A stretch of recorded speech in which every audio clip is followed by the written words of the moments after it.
Bismillah. Assalamualaikum warahmatullahi wabarakatuh.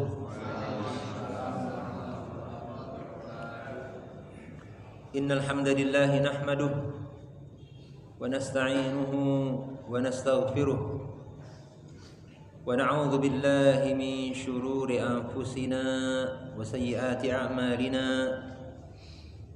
من يهده الله فلا مضل له ومن يضلل فلا هادي له وأشهد أن لا إله إلا الله وحده لا شريك له وأشهد أن محمدا عبده ورسوله لا نبي بعده. اللهم صل وسلم على نبينا محمد وعلى آله وصحبه أجمعين. أما بعد.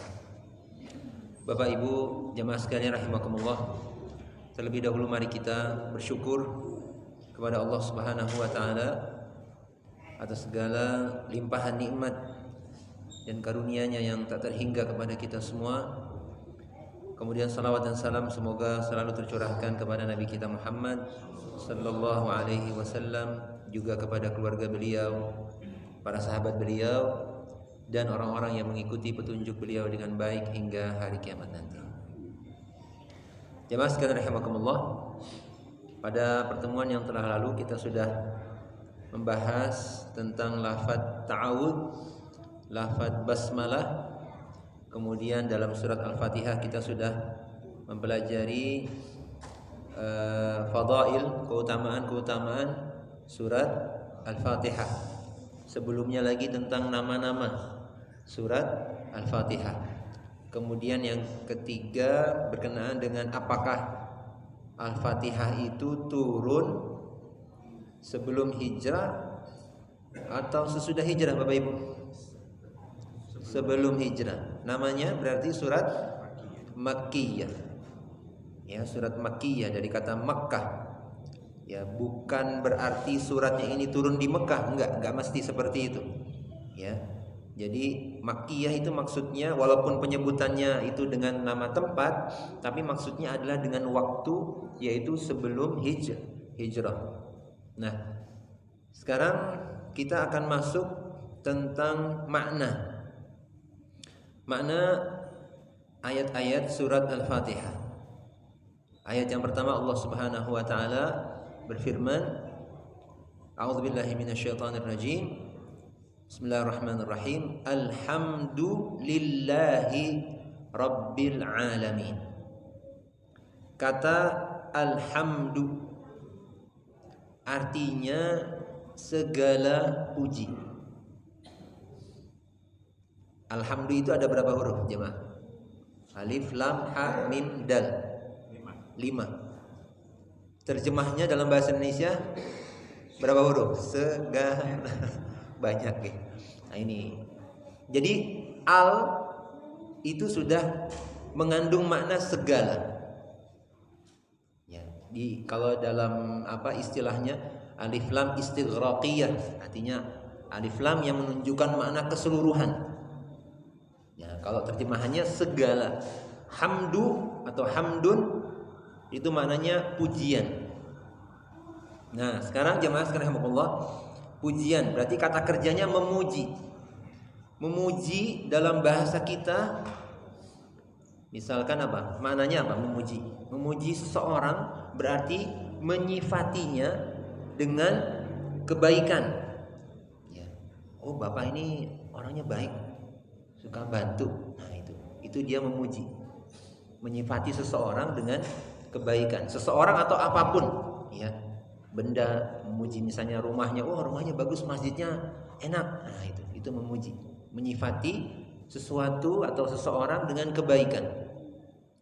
Tapi jamaah sekalian rahimakumullah, dalam lafaz alhamdu di sini ada tambahan maknanya. Enggak cuma sekedar memuji, tapi memuji dengan rasa cinta dan pengagungan. Memuji dengan rasa cinta dan pengagungan. Ini perlu kita pahami, kenapa? Karena memuji itu nggak mesti orang cinta sama kita. Misalnya ada orang muji kita nih, nggak mesti dia suka sama kita, hormat sama kita, nggak mesti. Ya, bisa jadi apa, pujian itu hanya sekedar apa? Cari muka mungkin seperti itu.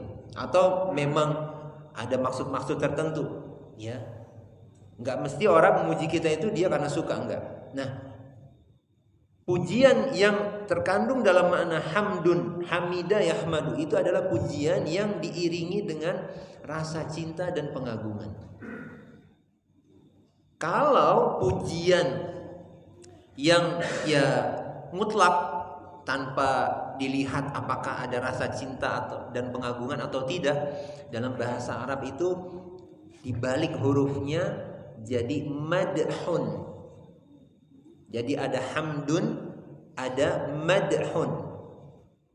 Nah, jadi hurufnya ha mim dal, tapi kalau ini mim dal ha dibalik. Jadi madaha yamdahu itu memuji tapi mutlak. Mau orang suka mau enggak, ya, mau hormat atau tidak itu terlepas dari apa yang tersimpan dalam perasaannya.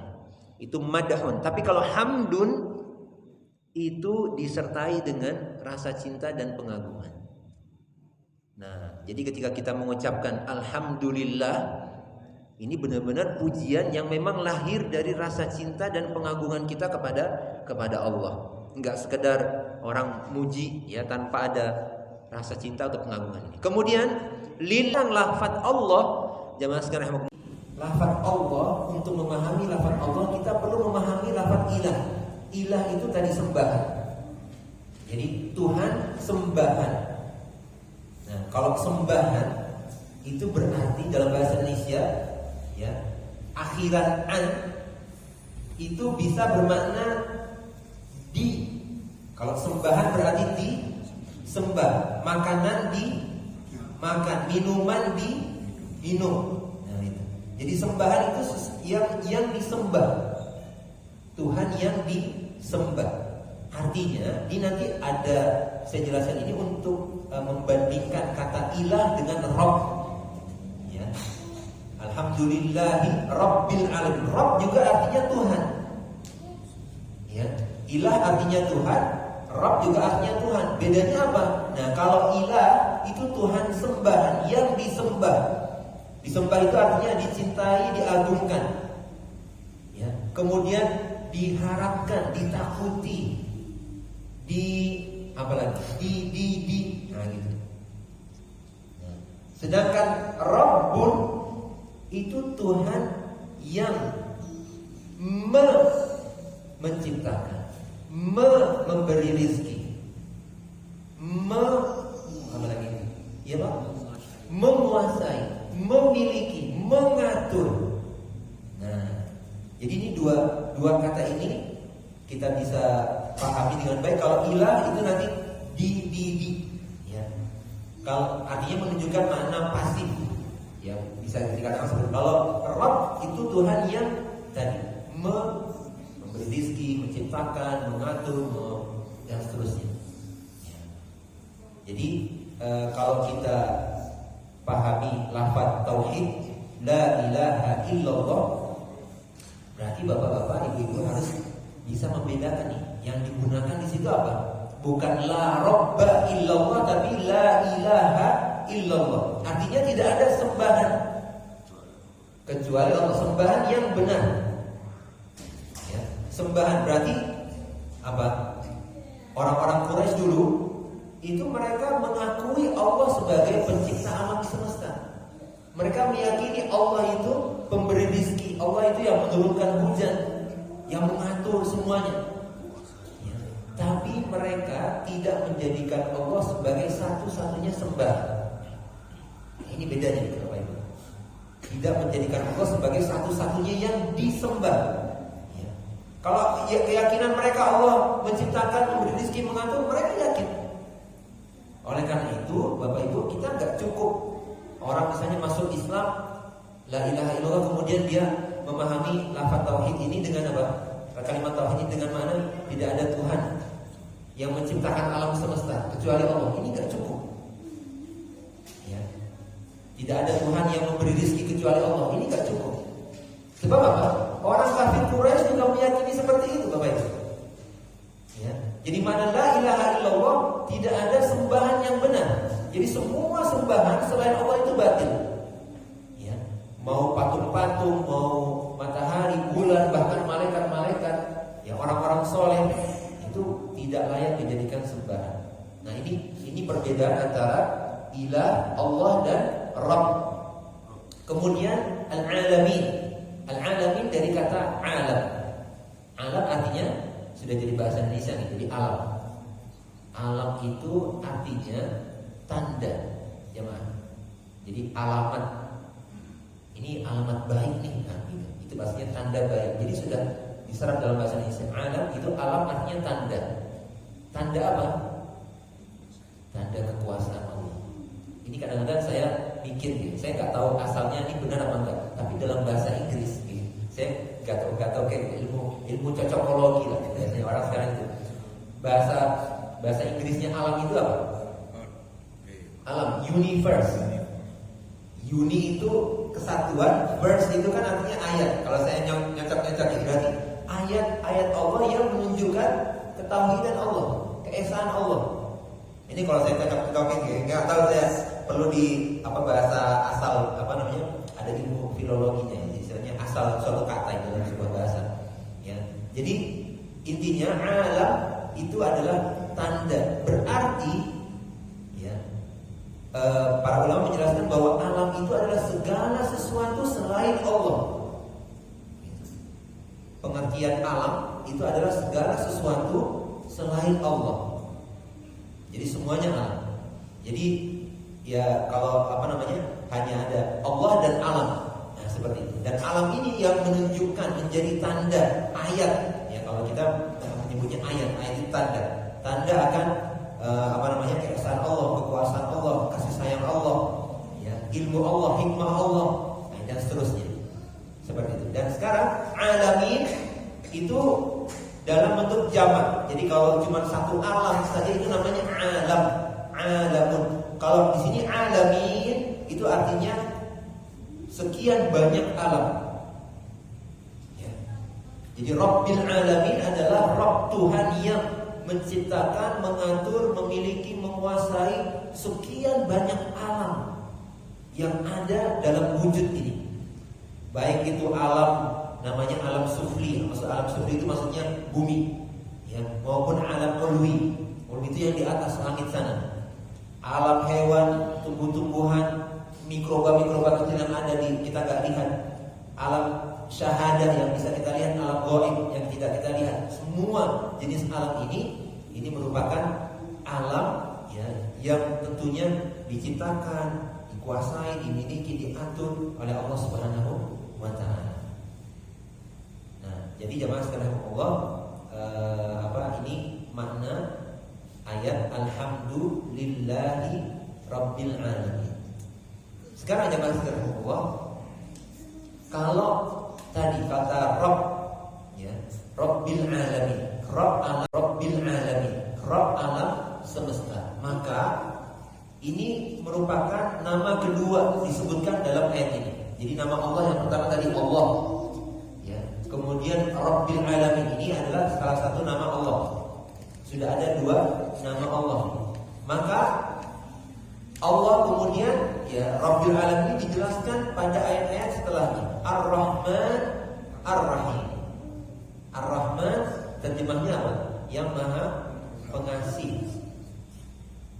Ar-Rahim yang Maha Penyayang. Jadi dua nama ini berasal dari kata rahmah, ya, rahmatul, ya, rahmah itu artinya kasih sayang. Kasih sayang itu maknanya adalah jadi saya seringkali membuat perumpamaan rahmah itu dengan orang lagi gajian, orang dapat gaji sama orang dapat bonus. Nah, tahu ya Bapak Ibu gimana bedanya ya? Orang dapat gaji sama orang dapat bonus. Gaji itu apa? Gaji itu sesuatu yang sudah memang kita berhak mendapatkannya karena kita sudah melakukan sesuatu. Misalnya orang kerja di sebuah hotel, ya sebulan gajinya misalnya 1 juta, katakan begitu misalnya. Karena dia harus punya tugas begini, Nah, setiap akhir bulan atau awal bulan berikutnya dia dapat gajinya 1 juta. Nah, ternyata katakanlah misalnya tamu yang datang di hotel itu cukup banyak saat itu. Akhirnya bosnya apa? Ngasih bonus 500.000. Nah, sekarang gaji itu sifatnya wajib dikasihkan sama bosnya. Kalau enggak bisa dituntut dia. Tapi kalau bonus sifatnya wajib tidak. Nah, jemaah sekalian, apapun yang kita miliki, dari yang paling kecil sampai yang paling besar, dari ujung rambut sampai ujung kaki, ya, dari mulai kita lahir sampai saat ini, itu semuanya bonus dari Allah.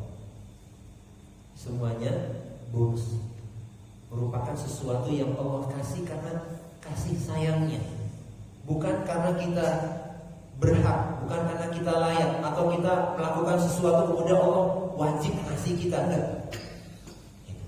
Jadi rahmah itu adalah sesuatu yang memunculkan pemberian tanpa hak, ya.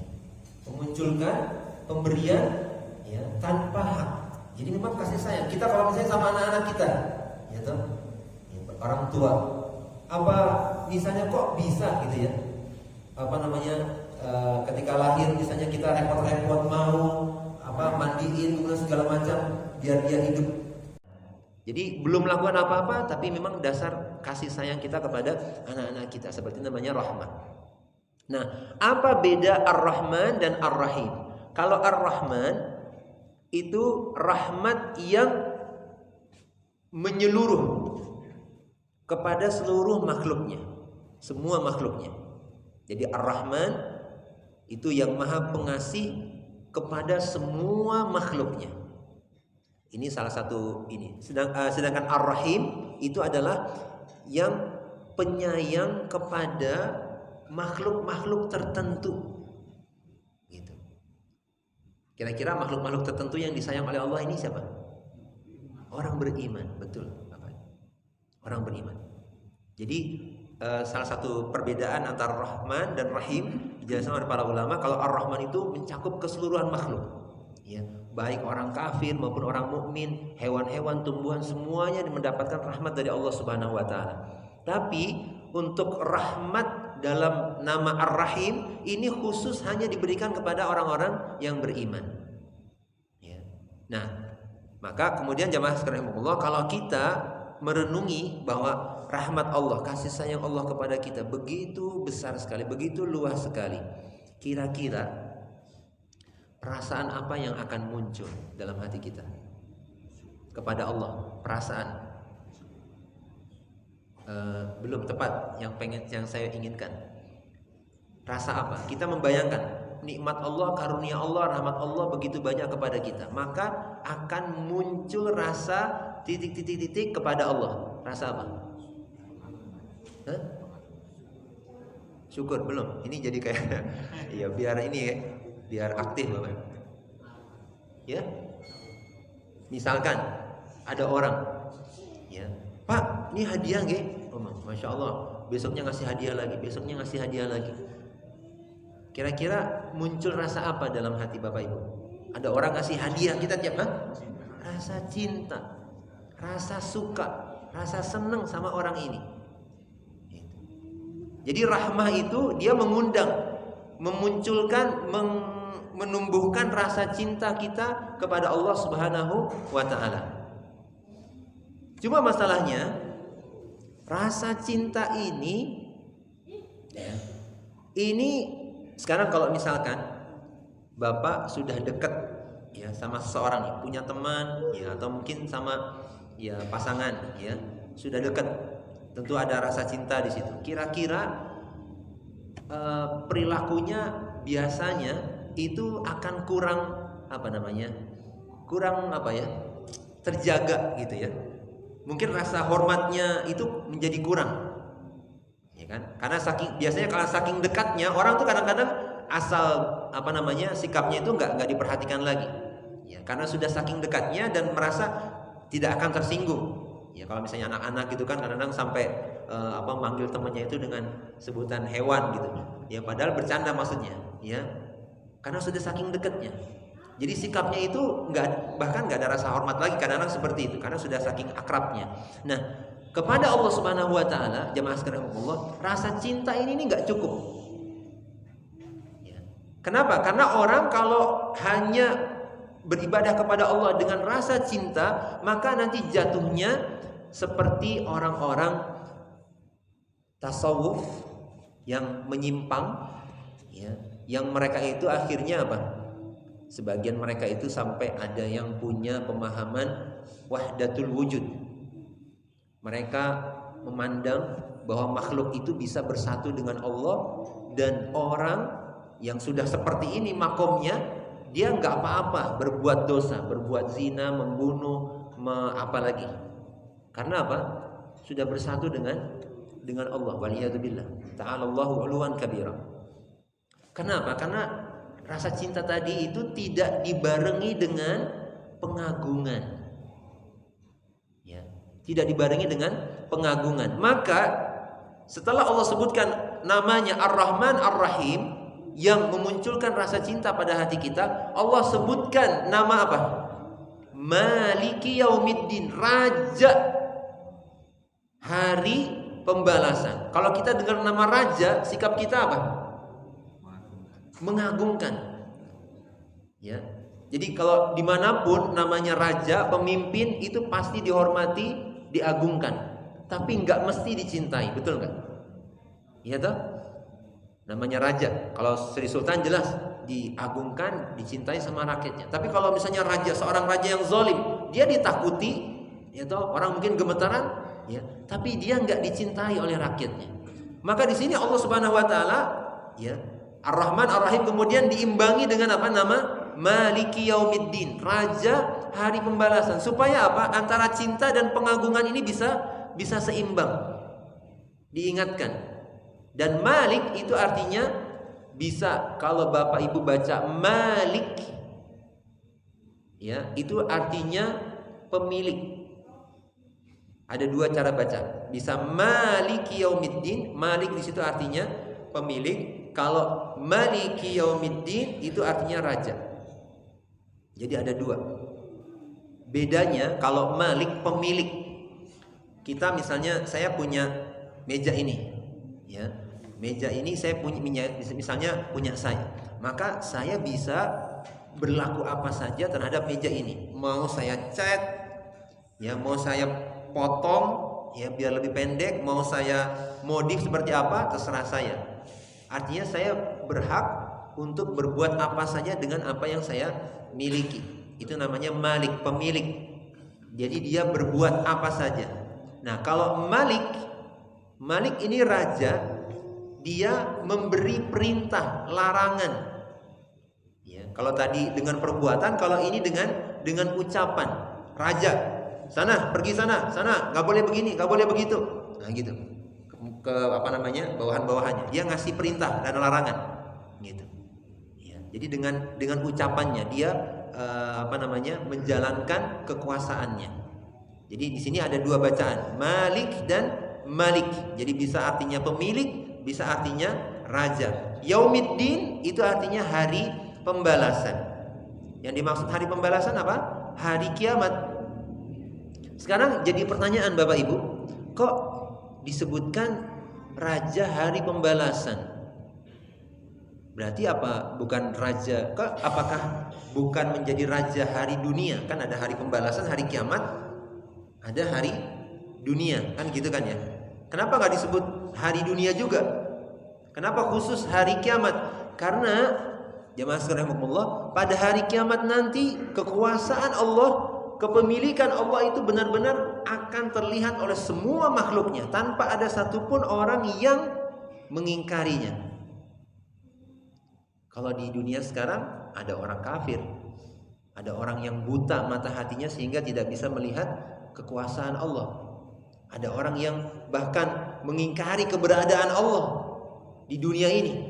Tapi di hari kiamat nanti enggak ada orang yang seperti itu. Maka benar-benar Allah Subhanahu wa taala sebutkan di sini dia adalah raja hari pembalasan. Ya. Karena kalau di dunia itu seakan-akan jemaah sekalian Allah, kalau orang kafir itu langsung dibinasakan oleh Allah, tentunya nggak ada orang yang apa? Nggak ada orang yang kafir. Tapi Allah dengan rahmatnya, Allah kasih izin orang-orang kafir ini untuk tetap hidup. Seakan-akan Allah tidak menjadi raja, padahal Allah berkuasa, ya, mengatur isi perut mereka, mengatur isi kepala mereka. Ya, tapi karena rahmat Allah, yang kafir ini, yang ingkar ini dibiarin sama Allah. Ya, tapi nanti di hari akhirat kelak, tentunya tidak lagi seperti itu. Ya, semua manusia akan mengakui dan melihat dengan jelas kekuasaan Allah dan kepemilikan Allah Subhanahu wa taala.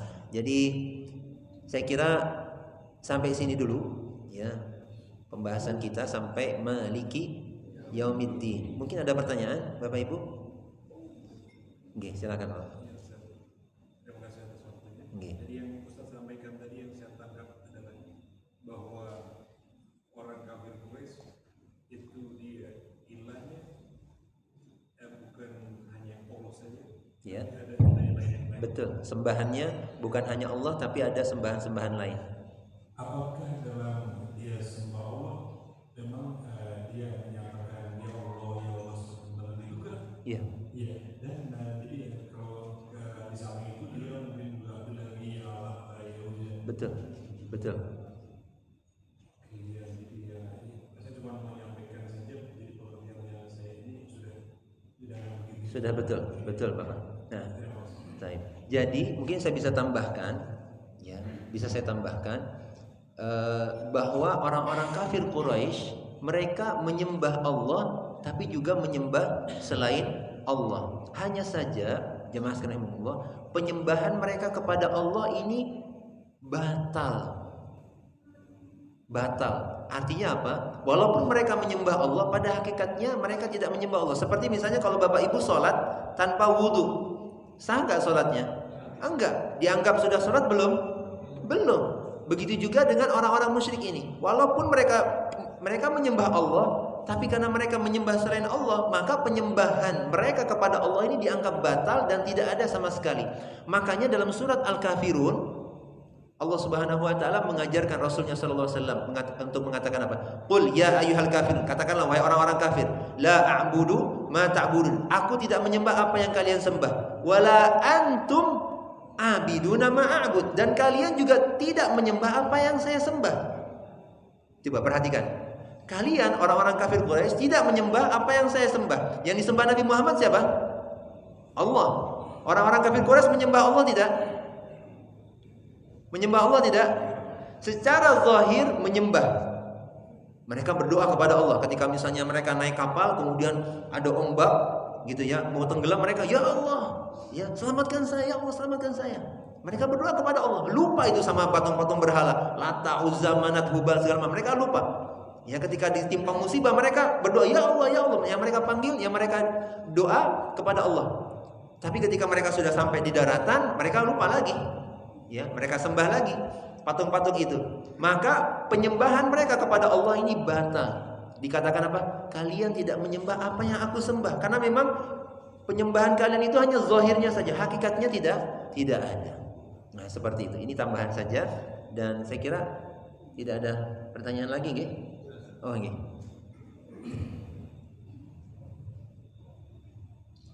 Bismillahirrahmanirrahim.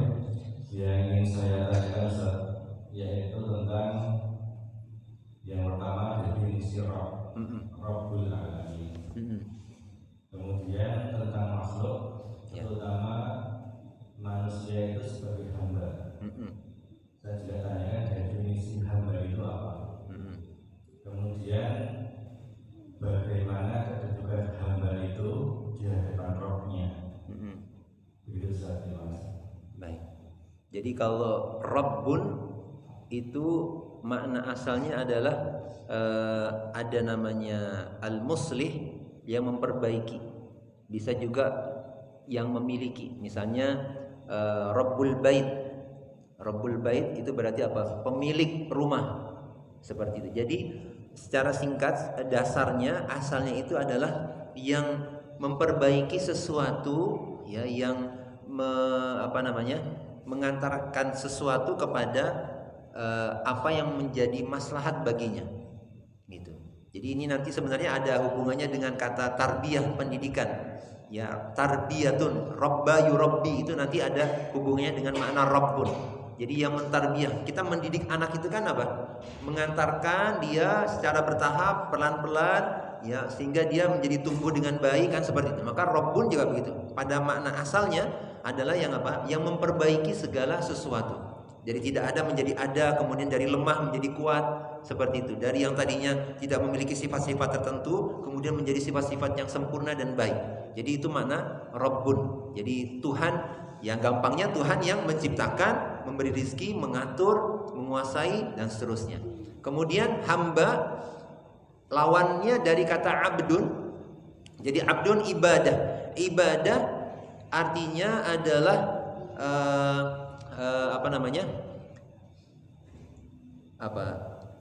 melakukan sesuatu yang didasari dengan kamalul mahabbah, kesempurnaan rasa cinta, dan kamalut ta'zim, kesempurnaan pengagungan.